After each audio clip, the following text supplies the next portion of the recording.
Menurut Komandan Ormas Batalion 120, busur panah dan senjata tajam, serta botol bekas miras yang disita Polsek Wajo merupakan hasil sitaan dari anak jalanan dan dikumpulkan agar tidak lagi digunakan untuk kejahatan jalanan. Selain itu, Komando Batalion 120 mengaku sejumlah anggota Batalion 120 yang ditangkap polisi dari Polsek Wajo merupakan anak jalanan yang sedang menjalani pembinaan. Sementara itu, Wali Kota Makassar yang merupakan pembina Ormas Batalion 120 mengaku penggerebekan itu. Nah, kemudian pasti muncul pertanyaan, ada apa kenapa Batalion 120 mengumpulkan barang tersebut? Ini yang harus saya sampaikan kepada Bapak Ibu sekalian, bahwa sesungguhnya ketika kami merekrut teman-teman pelaku kriminal jalanan, kami meminta kepada mereka untuk mengumpulkan benda tajam yang sering mereka pakai pada saat melakukan aksi kejahatan jalanan.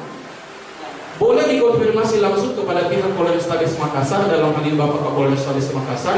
Kami sangat rutin memberikan Polrestabes Makassar barang-barang bukti seperti itu.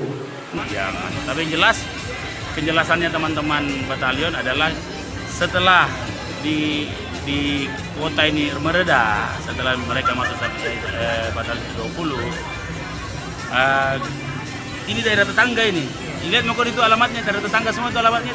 Itu lagi sementara bukan di training, dikondisikan. Mereka tinggal di situ, disadarkan. Ada metodenya mereka, tapi dikumpulkan semua, badinya, apanya dikumpulkan semua. Nah, ini sebenarnya mau dibawa ke kepolisian. Ya, kira-kira begitu.